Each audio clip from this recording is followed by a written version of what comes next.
ألم تر كيف ضرب الله مثلا كلمة طيبة كشجرة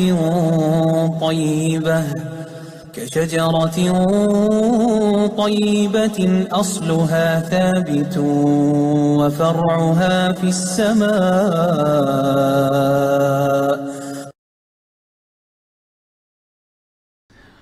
بسم الله الرحمن الرحيم. الحمد لله رب العالمين، والصلاة والسلام على رسوله الكريم، أما بعد. قال المؤلف رحمه الله تعالى: اعلم أرشدك الله لطاعته أن الحنيفية ملة إبراهيم عليه السلام أن تعبد الله وحده مخلصا له الدين، وبذلك أمر الله جميع الناس وخلقهم لها، كما قال تعالى: وما خلقت الجن والإنس إلا ليعبدون. ومعنى يعبدون يوحدون، وأعظم ما أمر الله به التوحيد، وهو إفراد الله بالعبادة، وأعظم ما نهى عنه الشرك، وهو دعوة غيره معه. والدليل قوله تعالى: واعبدوا الله ولا تشركوا به شيئا. فإذا قيل لك ما الأصول الثلاثة التي يجب على الإنسان معرفتها، فقل: معرفة العبد ربه ودينه ونبيه محمدا صلى الله عليه وسلم.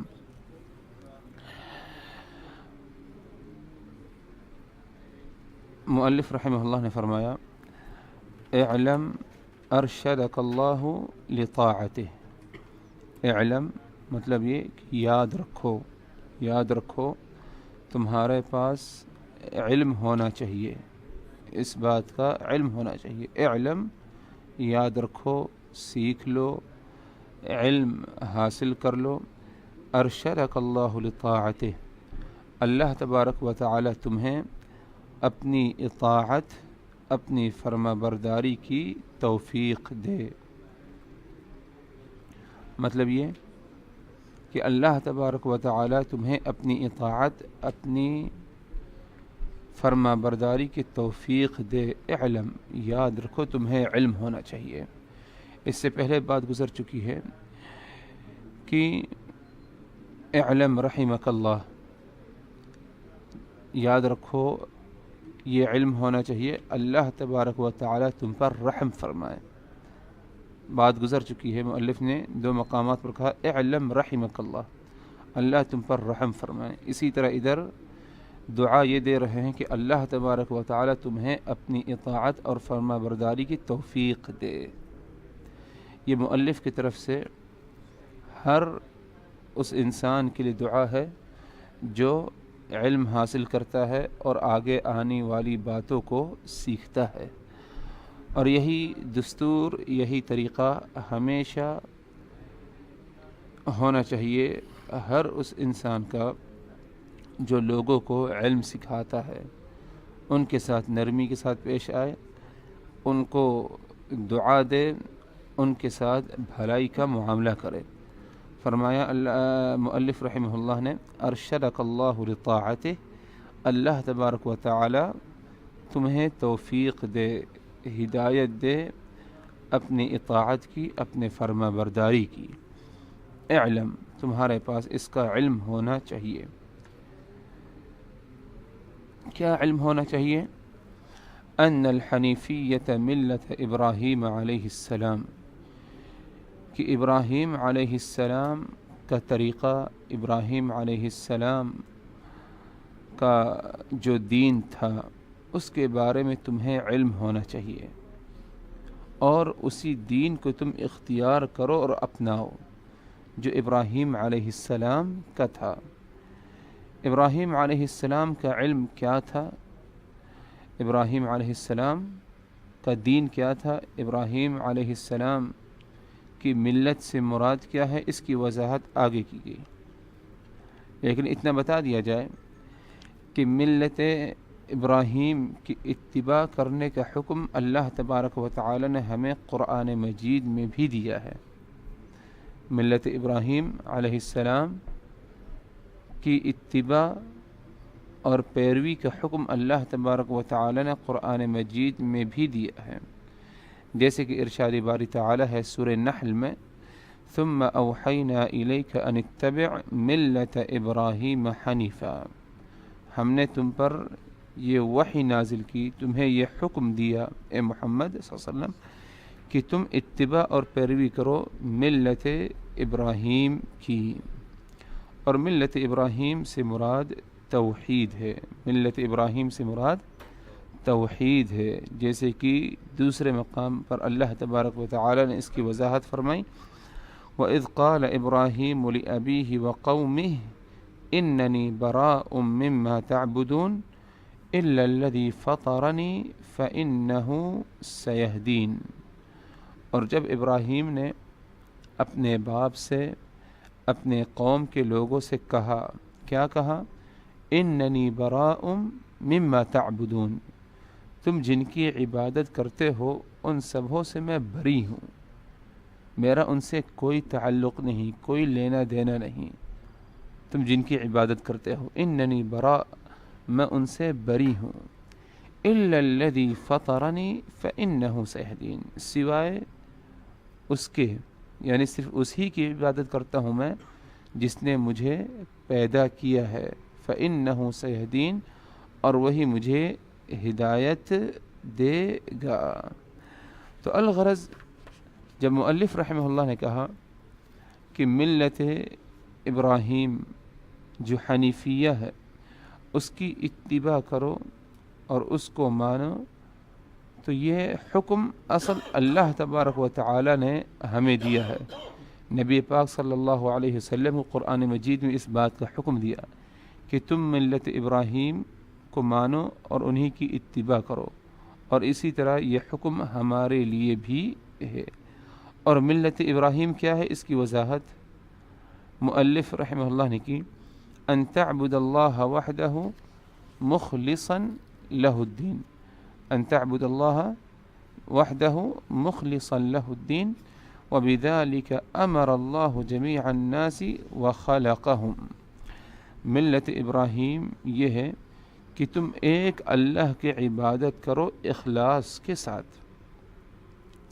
ملت ابراہیم کا معنی یہ ہے کہ تم ایک اللہ کی عبادت کرو اخلاص کے ساتھ، تم ایک اللہ کی عبادت کرو اخلاص کے ساتھ، یہ ملت ابراہیم ہے۔ دونوں چیزیں پائی جانی چاہیے، توحید پائے جائے، ایک اللہ کی عبادت ہو، اور ساتھ ساتھ یہ ایک اللہ کی عبادت اخلاص کے ساتھ ہو، یکسو ہو کر کے، اللہ کی طرف متوجہ ہو کر، یکسو ہو کر ایک اللہ کی عبادت کرو۔ یہ ابراہیم علیہ السلام کا دین تھا، یہی ابراہیم علیہ السلام کا منہج اور کیا ہے، طریقہ تھا، اسی کو ہمیں بھی کیا ہے، اپنانا چاہیے۔ وَبِذَلِكَ أَمَرَ اللَّهُ جَمِيعَ النَّاسِ وَخَلَقَهُمْ لَهَا، اور اسی مقصد کے لیے کہ ہم ملت ابراہیم کو مانیں، ایک اللہ کی عبادت کریں یکسو ہو کر کے، اسی کے لیے اللہ تبارک و تعالی نے ہمیں پیدا کیا، اور اللہ تبارک و تعالی نے تمام لوگوں کو بھی اسی بات کا حکم دیا۔ اور دلیل کیا ہے؟ دلیل بیان کی گئی، وَمَا خَلَقْتُ الْجِنَّ وَالْإِنسَ إِلَّا لِيَعْبُدُونَ، وَمَا خَلَقْتُ الْجِنَّ وَالْإِنسَ إِلَّا لِيَعْبُدُونَ، اور ہم نے انسانوں کو، جناتوں کو اس لیے پیدا کیا تاکہ صرف اور صرف کیا ہے، میری عبادت کریں۔ الا لیعبدون، ہم نے انسانوں کو، جنات کو صرف اور صرف اسی لیے پیدا کیا، الا لیعبدون، تاکہ میری عبادت کریں۔ ادھر میری عبادت سے مراد کیا؟ میری عبادت سے مراد ادھر توحید ہے، جیسے کہ مفسرین وضاحت کرتے ہیں کہ عبادت سے مراد ادھر توحید ہے، ایک اللہ کو ماننا، ایک اللہ کو ماننا، جس سے کہ وضاحت اس کی ہو چکی ہے دوسرے مقام پر، ارشاد باری تعالی ہے وَاعْبُدُوا اللَّهَ وَلَا تُشْرِكُوا بِهِ شَيْئًا، تم اللہ کی عبادت کرو، اللہ کے ساتھ کسی کو شریک نہ ٹھہراؤ، اللہ کی عبادت کرو اور اللہ کے ساتھ کسی کو شریک نہ کرو۔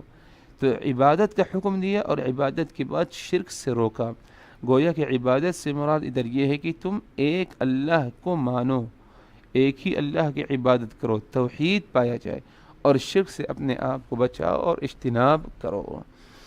تو اللہ تبارک و تعالیٰ کا فرمان وما خلقت الجن والانس الا لیعبدون، ہم نے انسانوں کو جناتوں کو جو پیدا کیا تو صرف اور صرف کیا ہے؟ اپنی عبادت کے لیے. مطلب یہ کہ صرف اور صرف اپنی توحید کے لیے، صرف اور صرف اپنی توحید کے لیے ہم نے انسانوں کو اور جناتوں کو کیا ہے؟ پیدا کیا ہے. اگر دیکھا جائے ملت ابراہیم حنیفہ، جیسے کہ وضاحت ہو چکی ہے کہ ملت ابراہیم سے مراد کیا ہے؟ صحیح دین اور کیا ہے؟ توحید ہے. اور یہی توحید اللہ تبارک و تعالی نے ابراہیم علیہ السلام کی نسل میں بھی باقی رکھی، جیسے کہ اللہ تبارک و تعالی کا فرمان وَجَعَلَهَا كَلِمَةً بَاقِيَةً فِي عَقِبِهِ لَعَلَّهُمْ يَرْجِعُونَ.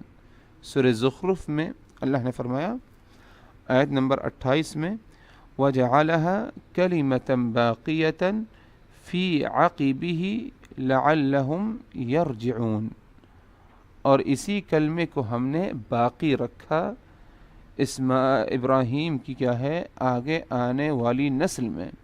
لعلہم یرجعون، تاکہ یہ لوٹ کر کے چلے آئیں اسی کلمے پر.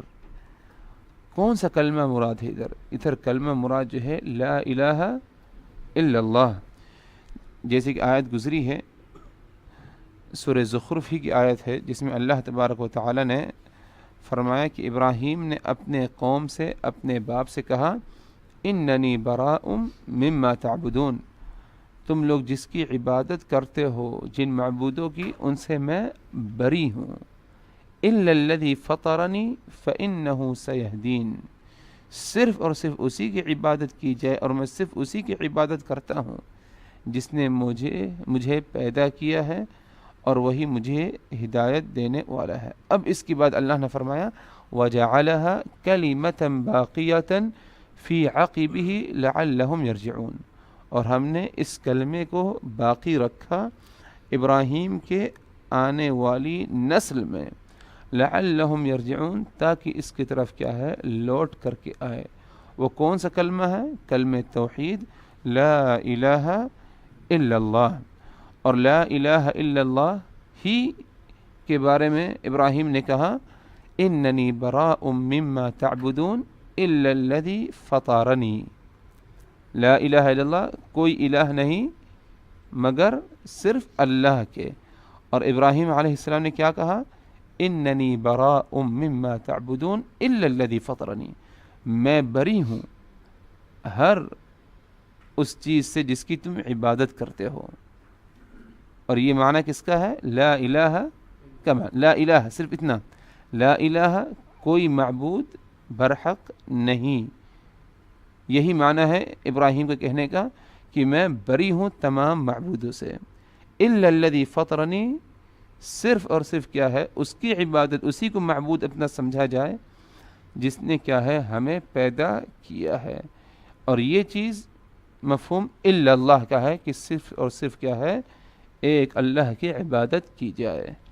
تو وہ کلمہ جو اللہ تبارک و تعالی نے ابراہیم اور ابراہیم کے آگے آنے والی نسل میں باقی رکھا، وہ کلمہ کیا ہے؟ لا الہ الا اللہ. اور اگر دیکھا جائے اللہ کے سوا جتنے معبود ہیں، تمام معبودوں کا انکار کرنا، ان سے اپنے آپ کو دور رکھنا، بری رکھنا، یہ کیا ہے؟ لازمی ہے. کیوں؟ کیونکہ صرف ایک ہی معبود کیا ہے؟ حق ہے. اس کے سوا جتنے معبود ہیں سب کیا ہے؟ ناحق ہیں اور جو ہے باطل ہیں. جیسے کہ اللہ تبارک و تعالی کا سورہ حج میں فرمان ہے ذَلِكَ بِأَنَّ اللَّهَ هُوَ الْحَقُّ وَأَنَّ مَا يَدْعُونَ مِن دُونِهِ هُوَ الْبَاطِلُ وَأَنَّ اللَّهَ هُوَ الْعَلِيُّ الْكَبِيرُ. اللہ ہی کی ذات هو الحق، حق ہے، اللہ ہی کی ذات کیا ہے؟ حق ہے، صحیح ہے، صرف اسی ہی کی عبادت کی جائے، صرف اسی ہی کی عبادت کی جائے، اسی کو اپنا معبود اور الہ سمجھا جائے۔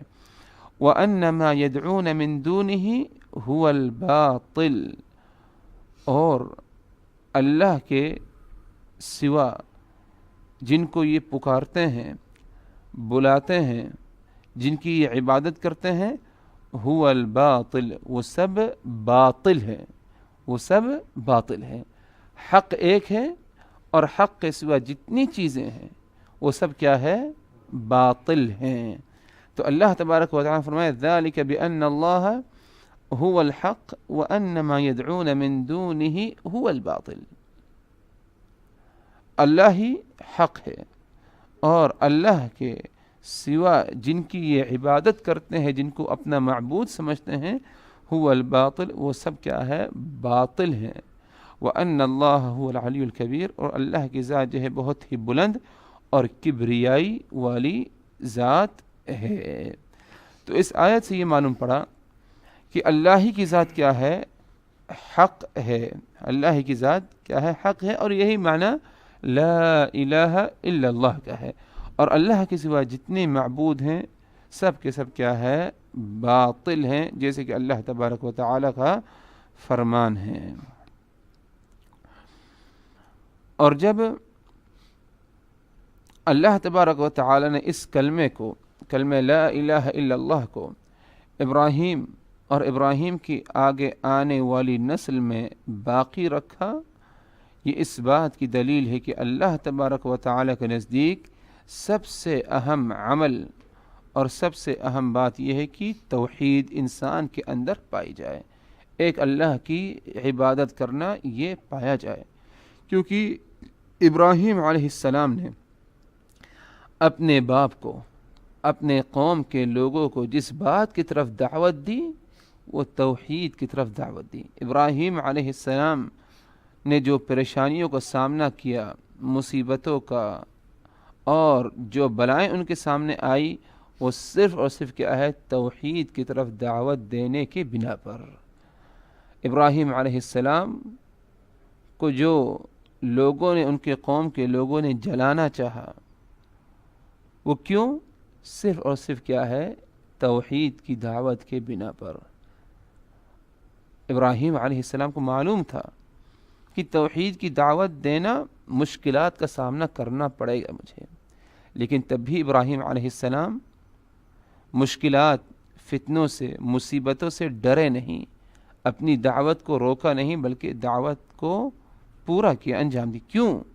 کیونکہ یہی ایک واحد اور اہم مقصد ہے، توحید، جس کے لیے اللہ تبارک و تعالی نے ہمیں اس دنیا میں کیا ہے؟ پیدا کیا ہے۔ اور اللہ تبارک و تعالی نے تمام انبیاء کرام کو، جن میں سے آخری نبی محمد الرسول اللہ صلی اللہ علیہ وسلم ہیں، ان کو بھی اسی بات کا حکم دیا کہ تم لوگوں کو توحید کی طرف بلاؤ، توحید کی کیا ہے؟ دعوت دو۔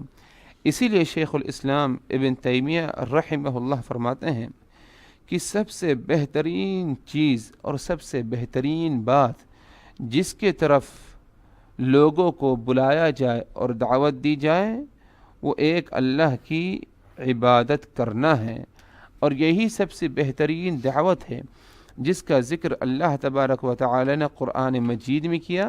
یہی سب سے بہترین دعوت ہے جس کے طرف جو ہے انبیاء کرام، رسول اور پیغمبروں نے جو ہے دعوت دی، اور وہ کیا ہے؟ توحید ہے۔ اور سب سے اہم بات جس سے ہمیں روکا گیا ہے کتاب و سنت میں، اللہ اس کے رسول نے ہمیں جس سے روکا ہے، وہ ہے شرک کرنا۔ شرک کرنا رسل اور انبیاء کرام کی دعوت کی اساس اور بنیاد اور سب سے اہم جو دعوت تھی وہ توحید تھی۔ اللہ تبارک و تعالی نے تمام انبیاء کرام، رسول و پیغمبروں کو، جیسے قرآن مجید میں اس کی وضاحت ہے، جو مبعوث کیا، رسول اور پیغمبر بنا کر کے بھیجا، صرف اور صرف کیا ہے؟ توحید کی دعوت کے لیے۔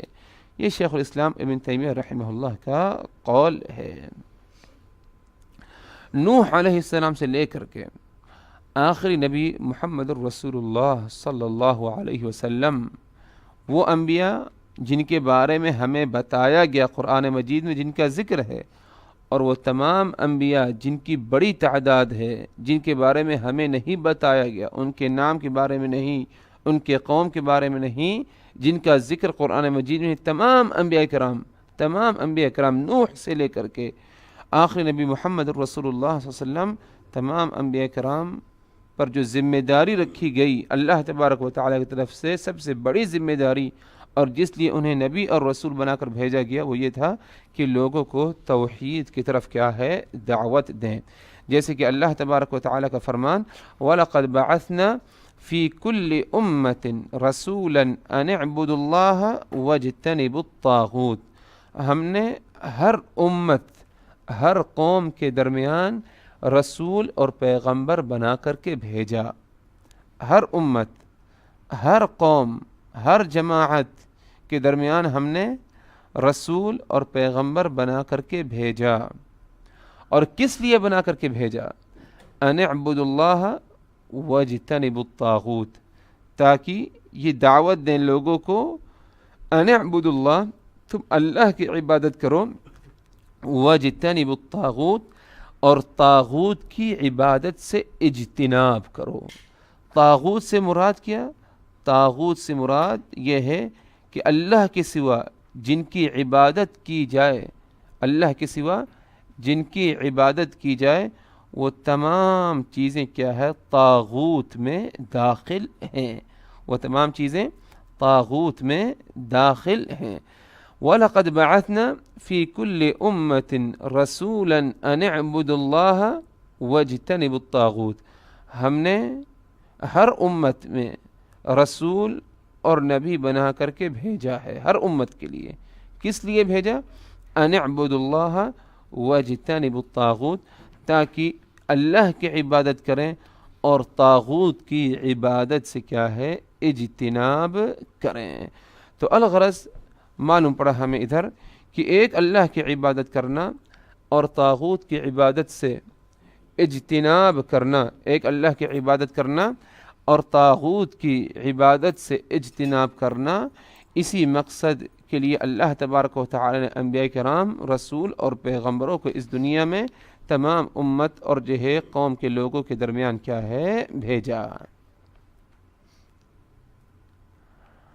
اور اگر دیکھا جائے لوگوں کو شرک سے روکنا، یہ بھی ایک اہم عمل ہے، جسے کہ توحید کی طرف دعوت دینا، ایک اللہ کی عبادت کرو، یہ ایک اہمیت رکھتا ہے یہ عمل. اسی طرح لوگوں کو شرک سے روکنا، یہ عمل بھی بہت ہی زیادہ اہمیت رکھتا ہے. اور جب لوگوں کو شرک سے روکا جائے گا تو ایسا داعی جو لوگوں کو شرک سے روکتا ہے، غیر اللہ کی عبادت سے روکتا ہے، ایسے داعی کو بہت ساری مشکلات اور پریشانیوں کا کیا ہے، سامنا کرنا پڑے گا. سب سے واضح مثال انبیاء کرام ہیں. ابراہیم علیہ السلام کو لے لیجئے، آخری نبی محمد الرسول اللہ صلی اللہ علیہ وسلم کو لے لیجئے. ان کو جو ایذا اور تکلیفیں پہنچائی گئیں، کس لیے پہنچایا گیا؟ کیونکہ لوگوں کو شرک سے،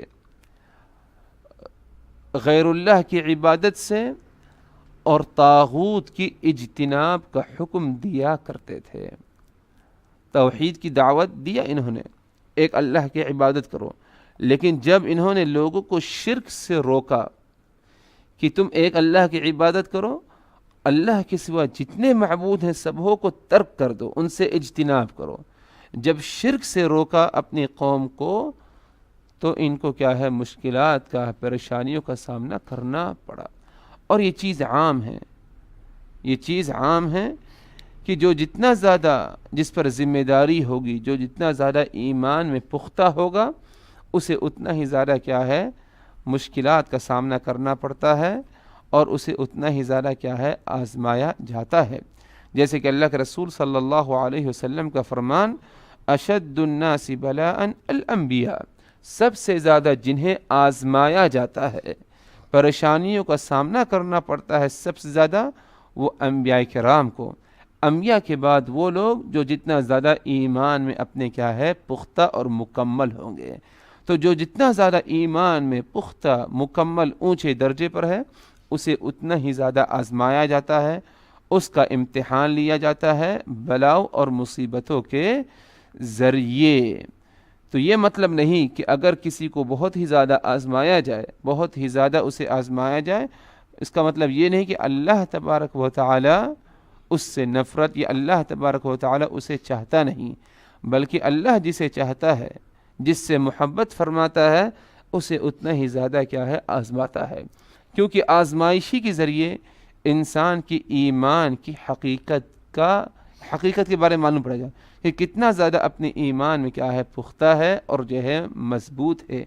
آزمائش اور بلاؤ ہی کے ذریعے کیا ہے انسان کے گناہوں کو کیا ہے دنیا ہی میں ختم کیا جاتا ہے اور جہنم کی آگ سے کیا ہے بچایا جاتا ہے. تو الغرض اگر ایک انسان توحید کی دعوت دے اور ساتھ ساتھ شرک سے لوگوں کو روکے گا تو اپنے ذہن میں یہ بات رکھیں کہ یقیناً اسے کیا ہے بہت ساری مشکلات کا سامنا کرنا پڑے گا. اہل و عیال سے ہو سکتا ہے وہ قطع تعلق ہو جائیں، ماں باپ آپ سے قطع تعلق ہو جائیں، رشتہ دار جو ہیں آپ سے قطع تعلق ہو جائیں، ان کے طرف سے آپ کو ایذا اور تکلیف پہنچے، بستی والے، گاؤں والے، شہر والے، محلے والے، ارد گرد جو آپ کے رہتے ہیں گھر کے، وہ بھی آپ سے شاید نفرت کریں، آپ کو جو ہے ڈانٹیں، آپ کے ساتھ سختی کریں، آپ کو تکلیف اور ایذا پہنچائیں. یہ سب کیوں؟ کیونکہ آپ نے کیا ہے ایک اللہ کی طرف دعوت دی اور شرک سے کیا ہے لوگوں کو روکا. اور یہی اصل دعوت ہے، یہی اصل دعوت یہی ہے.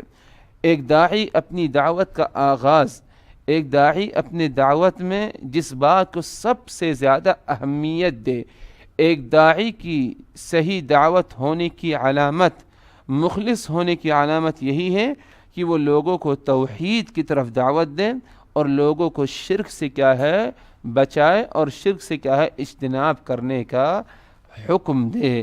یہی جو ہے اصل دعوت ہے. جیسے کہ اگر غور کیا جائے، تاریخ کو اٹھایا جائے کہ جتنے مصلحین اور بڑے مجددین گزرے ہیں، ان کی دعوت جو تھی وہ صرف اور صرف کیا ہے اہم جو دعوت تھی وہ ایک اللہ کی عبادت کرنا، غیر اللہ کی عبادت سے کیا ہے اجتناب کرنا. تو الغرض بات چل رہی تھی کہ ملت ابراہیم حنیفیہ جو ہے اس کی اتباع، اس کی پیروی کریں. اور ملت ابراہیم حنیفیت یہ کیا چیز ہے؟ توحید ہے، ایک اللہ کی عبادت کرنا اور غیر اللہ کی عبادت سے اپنے آپ کو بچانا.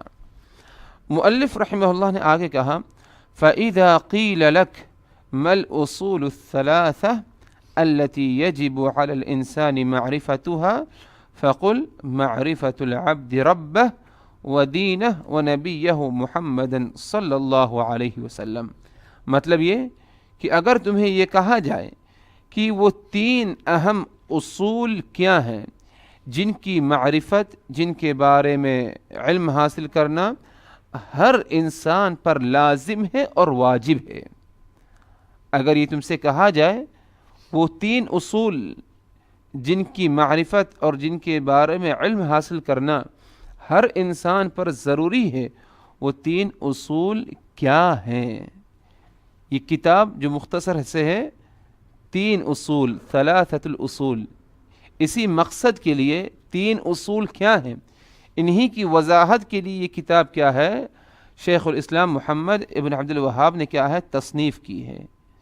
اور ابھی تک جو بات گزری ہے یہ اصول ثلاثہ کے لیے کیا ہے بطور تمہید تھی، اس کی تمہید کے لیے باتیں جو ہے گزری ہیں.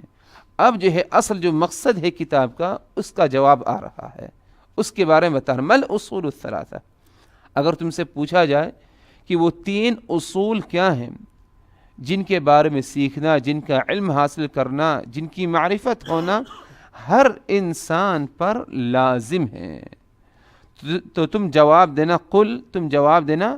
نمبر 1 معرفت العبد ربہ، نمبر 2 ودینہ، نمبر 3 ونبیہ محمد صلی اللہ علیہ وسلم. وہ تین اصول جو ہر انسان پر ان کی معرفت دلیل کے ساتھ سیکھنا ان کا ضروری ہے، علم ہے، وہ 3 چیزیں ہیں۔ نمبر 1، بندہ اپنے رب کو پہچانے۔ نمبر 2، بندہ اپنے دین کو پہچانے۔ نمبر 3، بندہ اپنے نبی محمد صلی اللہ علیہ وسلم کو پہچانے اور ان کی جو ہے معرفت ہو۔ اور یہ 3 چیزیں کہ بندہ اپنے رب کو، اپنے دین کو، اپنے آخری نبی محمد صلی اللہ علیہ وسلم کو پہچانے اور معرفت ہونی چاہیے۔ اگر دیکھا جائے یہ 3 چیزیں ایسی ہیں جن کے بارے میں سب سے پہلے ہم سے سوال ہوگا۔ موت کے بعد جو حساب و کتاب ہوگا، ہمارا سب سے پہلا جو حساب و کتاب ہوگا وہ یہی 3 سوالات ہوں گے۔ اور قبر میں جیسے آپ کو دفنا دیا جائے گا، دفنانے کے بعد دفنانے والے لوٹ جائیں گے، فرشتے آئیں گے، فرشتے آپ کو اٹھا کر کے بیٹھائیں گے اور یہی 3 سوالات آپ سے کریں گے۔ تمہارا رب کون؟ تمہارا دین کیا؟ تمہارا نبی کون یا محمد کے بارے میں تم کیا جانتے ہو؟ انہی 3 سوالات کے جواب کی بنیاد پر کیا ہے آپ کے حق میں کیا ہے خیر اور یا شر کا فیصلہ ہوگا، بھلائی یا تنگی کا فیصلہ ہوگا، جنت یا جہنم کا فیصلہ ہوگا۔ یہی 3 سوالات ہیں۔ اسی لیے اس دنیاوی زندگی میں سب سے اہم بات جس کے بارے میں ہمیں علم حاصل کرنا چاہیے وہ یہی 3 چیز ہے کہ ہم اپنے رب کی معرفت، دین کی معرفت اور کیا ہے آخری نبی محمد الرسول اللہ صلی اللہ علیہ وسلم کی معرفت پائی جائے۔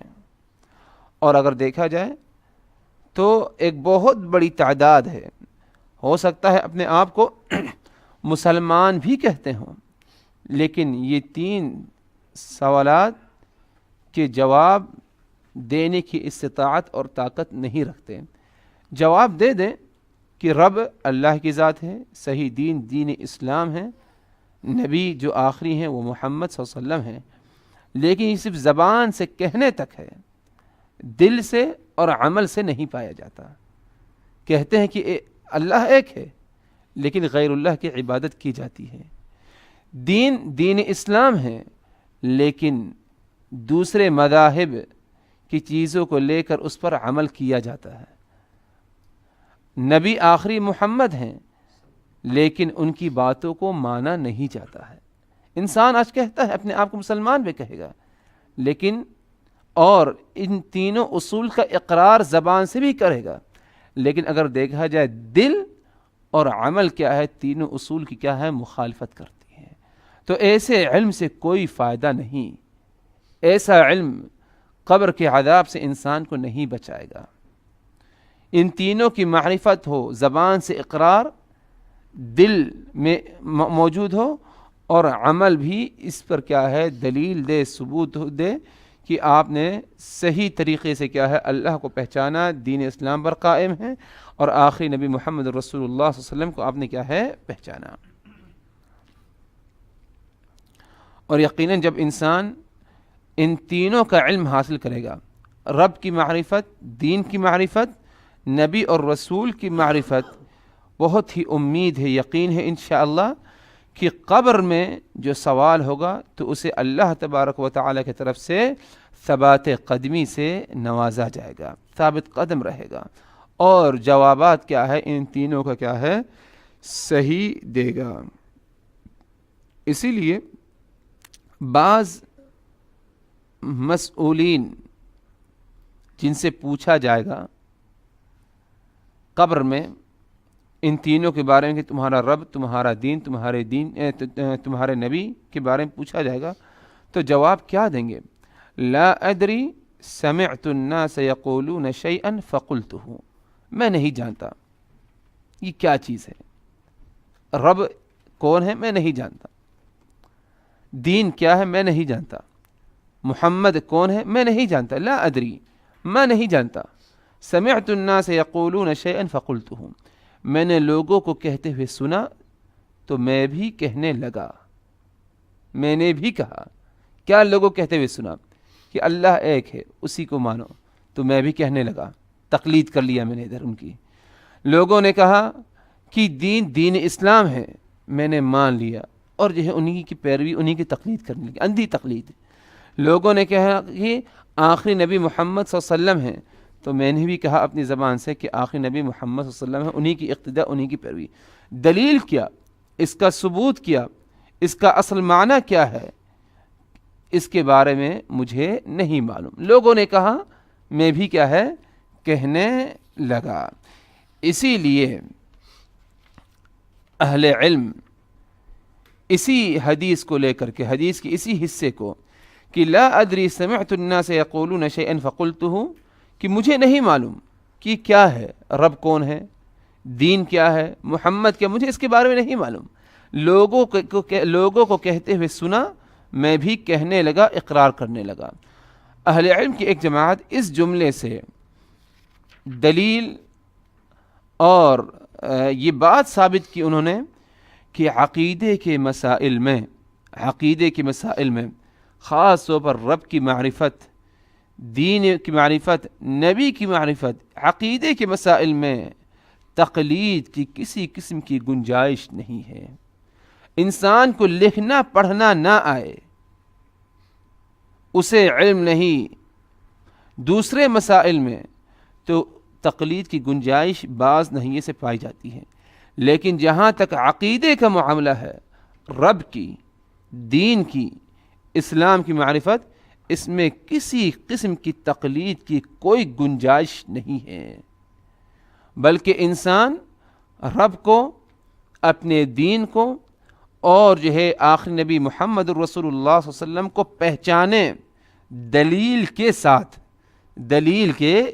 پہچانے. بسا اوقات بعض جو مسئلے مسائل فروعی یا فقہی مسئلے مسائل جو پائے جاتے ہیں، ان میں تقلید کی کچھ گنجائش پائی جاتی ہے بعض نہیں سے، بعض مسائل میں، ایک عام انسان کے لیے، ایک جاہل کے لیے.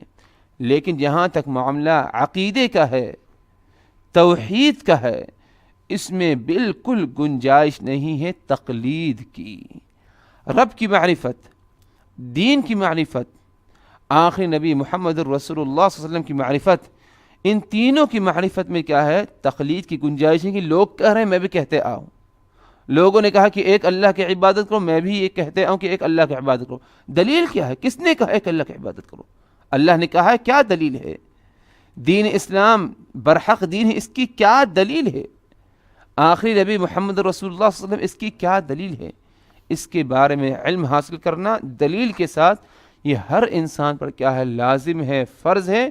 کیوں نہ اس کو لکھنا پڑھنا بھی نہ آئے، تب بھی اس پر کیا ہے، لازم ہے اور وہ سیکھے. اسی لیے اگر دیکھا جائے، ان تینوں مسائل کی دلیل، ان تینوں مسائل کی دلیل کو سیکھنا اور اس کے بارے میں علم ہونا، کم از کم زندگی میں ایک دفعہ سیکھ لے اور اس کو اپنے ذہن میں ہمیشہ کے لیے رکھے، تو انسان پر سے کیا ہے، جو وجوب ہے، فرض ہے، وہ ساقط ہو جاتا ہے. یعنی ہر انسان پر لازم ہے، واجب ہے کہ ان تینوں کی، رب، دین، نبی کی معرفت دلیل کے ساتھ ہر انسان پر لازم ہے، فرض ہے. یہ فرض اور وجوب کب ساقط ہوگا؟ جب زندگی میں کم از کم ایک دفعہ کیا ہے، ان تینوں مسائل کو، باتوں کی کیا ہے، دلیل کے بارے میں کیا ہے، علم حاصل کر لے اور ہمیشہ کیا اپنے ذہن میں کیا ہے، باقی رکھے دلیل کو. رب کی معرفت، رب کی معرفت سے مراد ادھر یہ ہے کہ انسان ایک اللہ کو مانے، ہر معاملے میں تنہا، ربوبیت میں، الوہیت میں اور اسماء و صفات میں اللہ کو تنہا ایک مانے. کھلانے پلانے والا، روزی روٹی دینے والا، اولاد دینے والا، خیر اور بھلائی دینے والا کون ہے؟ ایک اللہ کی ذات. یہ توحید ربوبیت ہے. عبادت کس کی جائے، کس کو اپنا معبود سمجھا جائے، وہ صرف اور صرف ایک اللہ کی ذات. یہ توحید الوہیت ہے. اور یہ بات کہ ایک اللہ جس کی عبادت کی جائے، جس کو اپنا رب، اپنا معبود، اپنا الہ سمجھا جائے، اس کے مخصوص اسماء و صفات ہیں. قرآن مجید میں ذکر ہے، بعض کا ذکر احادیث نبویہ میں ہے. یہ جو اسماء و صفات بیان کیے گئے ہیں اللہ کی ذات کی، اللہ تبارک و تعالی ان اسماء و صفات میں کیا ہے؟ تنہا ہے. ان اسماء و صفات میں اللہ کی ذات کیا ہے؟ تنہا ہے. توحید ربوبیہ کہ اللہ کھلانے پلانے والا ہے، اس کا اقرار تو مشرکین مکہ بھی کیا کرتے تھے. کمی جو پائی گئی تھی وہ توحید الوہیت میں. اسی لیے ان سے جب پوچھا گیا یہ قل من یرزقکم من السماء والارض ام من یملک السمع والابصار ومن یخرج الحی من المیت ویخرج المیت من الحی ومن یدبر الامر فسیقولون اللہ. ان سے پوچھو اے نبی کہ زمین و آسمان میں تمہیں کون کھلاتا پلاتا ہے، کون زندہ اور کون موت دیتا ہے، اور کون جو ہے سارے معاملات کی تدبیر کرتا ہے. فسیقولون، تو یہ کہیں گے اللہ کی ذات ہے. اس کا اقرار کیا کرتے تھے. لیکن جو کمی پائی گئی تھی وہ توحید الوہیت میں. جب انہیں دعا مانگنا ہوتا اللہ سے تو اللہ سے ڈائریکٹ نہیں مانگتے، بلکہ درمیان میں کسی نہ کسی کو واسطہ بنایا کرتے تھے. خاص طور پر کیا ہے؟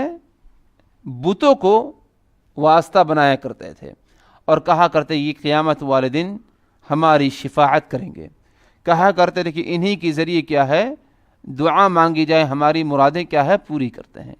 اس بات کا اقرار تھا کہ کھلانے پلانے والا، زندہ موت دینے والا کون ہے؟ اللہ کی ذات ہے. لیکن جہاں تک عبادت کا معاملہ ہے، عبادت کرنا ہے تو ایک اللہ کی عبادت نہیں کیا کرتے تھے، بلکہ اللہ کی عبادت میں اس کے ساتھ دوسروں کو شریک کیا کرتے تھے. جانور ذبح کرنا ہے تو اللہ کے نام کا نہیں بلکہ کسی اور کے نام کا. نماز پڑھنا ہے، سجدہ کرنا تو اللہ کے نام کا نہیں بلکہ کسی اور کے لیے سجدہ کیا کرتے تھے. عبادت میں انہوں نے کیا ہے؟ اللہ کے ساتھ شریک کیا. توحید الوہیت میں کیا ہے؟ کمی پائی گئی. اور قبر میں جو سوال ہوگا کہ من ربک، تمہارا رب کون ہے، ادھر توحید الوہیت مراد ہے، نہ کہ توحید ربوبیت. ربوبیت کا تو ہر انسان اقرار کرتا ہے، الا کہ وہ انسان ربوبیت کے اقرار نہ کرے جو فطرت سلیمہ سے منسلخ ہو چکا ہے. وہ کہے گا کہ ہاں میں اپنے رزق کا انتظام اپنے سے کرتا ہوں، کھلانے پلانے والا اللہ کی ذات نہیں، کوئی اور نہیں. ورنہ ہر انسان فطری طور پر توحید ربوبیت کا اقرار کرتا ہے. مشرکین مکہ جن کے درمیان اللہ کے رسول صلی اللہ علیہ وسلم کو مبعوث کیا گیا. اللہ کے رسول صلی اللہ علیہ وسلم کو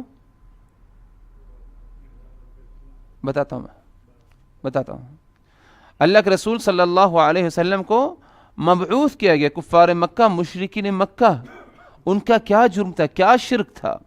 ان کا شرک یہ نہیں کہ کھلانے پلانے والا کوئی اور ہے.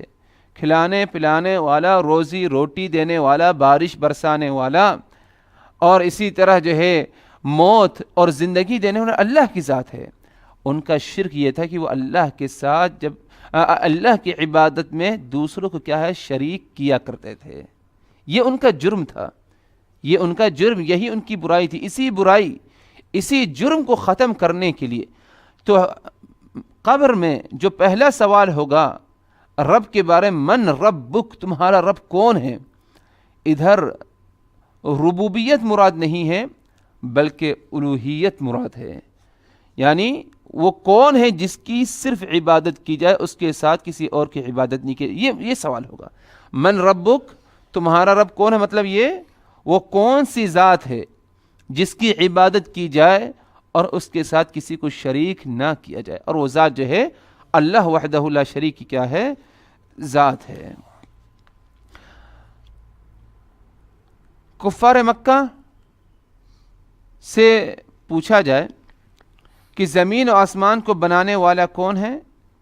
تو وہ کہا کرتے لَيَقُولُنَّ اللَّهُ، لَيَقُولُنَّ اللَّهُ، زمین و آسمان کو بنانے والا اللہ کی ذات. یہ توحید ربوبیت ہے.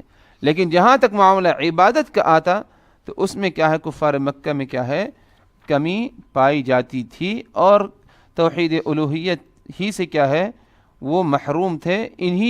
اسی توحید الوہیت کو کامل اور مکمل طور پر پہنچانے کے لیے اللہ کے رسول صلی اللہ علیہ وسلم کو مبعوث کیا گیا. اور قبر میں جو پہلا سوال ہوگا من ربک، تمہارا رب کون ہے، تو ادھر مراد یہ ہے کہ وہ کون سی ذات ہے جس کی تنہا جو ہے عبادت کرنی چاہیے، یا وہ کون سی ذات ہے جو عبادت کے لائق ہے. یہ سوال ہوگا.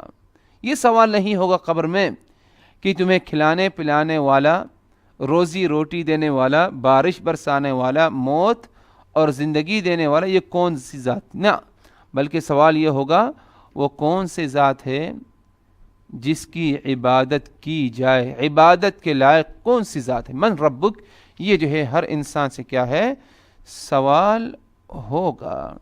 اسی لیے اگر دیکھا جائے آج ایک بہت بڑا گروہ شاید پایا جائے جو اپنے آپ کو مسلمان کہتا ہے، اس سے پوچھا جائے کھلانے پلانے والا کون، جواب دے گا اللہ کی ذات. روزی روٹی دینے والا کون، اللہ کی ذات. بارش برسانے والا کون، اللہ کی ذات. اولاد دینے والا کون، اللہ کی ذات. کہے گا، اقرار کرے گا، اپنے آپ کو مسلمان بھی کہے گا. لیکن اگر عمل دیکھا جائے تو عمل میں کیا ہے، کمی ہے. جو زبان سے کہا عمل نہیں. اگر یہ ساری چیزیں اللہ کی ذات کی طرف سے ہیں تو یہی ذات ایک واحد ذات ہے جو عبادت کے لائق ہے. لیکن افسوس اس بات پر کہ اس کی عبادت نہیں، یا اگر اس کی عبادت کی تو عبادت میں دوسروں کو کیا ہے شریک بھی کیا. اولاد طلب کرنا ہے تو مردے سے اولاد قبر پر جا کر جو ہے طلب کی جائے. روزی روٹی طلب کرنا ہے تو اسی سے اسے کہا جائے کہ یہ غلط بات ہے، شرک ہے. بولتا ہے نہیں، یہ ایک ذریعہ ہے، ایک واسطہ ہے، ان کے ذریعے کیا ہے مجھے کیا ہے حاصل ہو. اللہ کی ذات بہت ہی بلند اونچی ذات ہے، اس تک پہنچنا کیا ہے مشکل ہے. یہی کیا ہے توحید الوہیت کی کمی ہے، اور یہی کیا ہے شرک اکبر ہے. یہی کیا ہے شرک اکبر ہے. اسی کو ختم کرنے کے لیے اللہ کے رسول یا تمام انبیاء کرام رسول و پیغمبروں کو کیا ہے مبعوث کیا گیا اس دنیا میں. زبان سے کہہ رہے ہیں، عمل نہیں پایا جا رہا ہے. تو قبر میں کیا ہوگا، قبر میں یہی جواب آئے گا کہ لوگ کہتے رہے کہ ایک اللہ ہے، میں بھی کہتا رہا ایک اللہ ہے. تو جب یہ جواب دے گا انسان کہ میں بھی کہتا رہا کہ ایک ہی اللہ ہے، تقلید کی بنیاد پر تقلید کیا میں نے، تو ایسے انسان کا انجام بھی کیا ہے برا ہی پایا جائے گا.